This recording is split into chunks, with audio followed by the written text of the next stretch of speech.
ئێمە کۆمەڵێ ئەندازیاری شاری کەرکووکین لە مانگی دوانزەی ساڵی 2019ەوە ئێمە بەردەوامی لە خوپیشاندانەکانمان و داواکاریمان ئەوەیە کە دابمەزرین لە کۆمپانیای نەوتی باکووری عێراق نزیکەی 500 ئەندازیارە بین داوامان کردووە کە دابمەزرین و تاکو ئێستا هیچ وەک بڵێ شتێکی جددی و فەرمی نەکراوە تەنها چەند هەوڵێک لەلایەن پەرلەمانتارێکەوە ئەوەی خۆم شخصی بینیمێتە مەیدانیەن و لەگەڵ بەڕێز ڕاکان جوبوری پێش دوو ڕۆژ هات بۆ گۆڕەپانی خۆپیشاندانەکەمان لەبەردەم بینای پارێزگای کەرکووک ئەو بەڵێن داپمان لەم حەوت ڕۆژەیە بڕوا بۆ بەغدا لەگەڵ وەزیری نەوتی عێراقا دەربارەی خۆپیشاندانەکانی ئێمە قسەی لەگەڵا بکە و گفتوگۆی لەگەڵا بکە و بەڵێنیدا کە داواکارێکەکەمان جێبەجێ بکات. ئێمە ئەم ڕێکارە ڕێیەکی یاساییە گرتومانەتە بەر و بەردەوامیشە بین لەم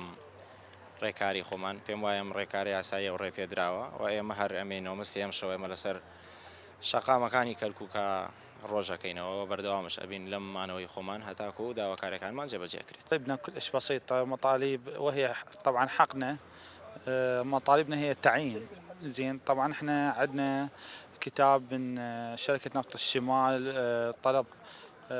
طلب من عندهم يعني تخصيص بسامينا بالعفو بتخصصاتنا بس الكتب جاي تروح لبغداد واي رد ماكو اي جواب ماكو من بغداد يعني مع الاسف ما نعرف شنو القضية بهذا الموضوع طبعا مع العلم انه احنا كتابنا من شركة نفط الشمال يعني طلب حاجة انه قبل باقي المحافظات الجنوبية طلعت غير الاسماء القوائم طلعت المحافظات الجنوبية وكركوك ما تطلع ما اعرف شنو هاي التظلم دا يصير بحق يعني كركوك من ناحية التعيينات.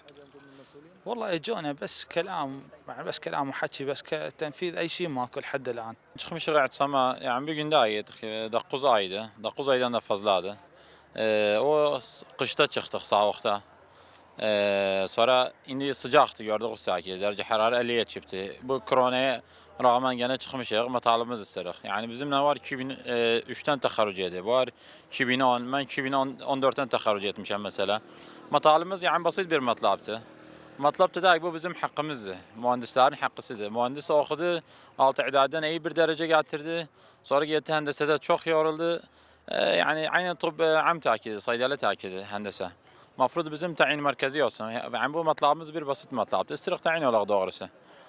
İstirik Kerkük'e ve Irak'a da hizmet edin. Milletimize hizmet edin.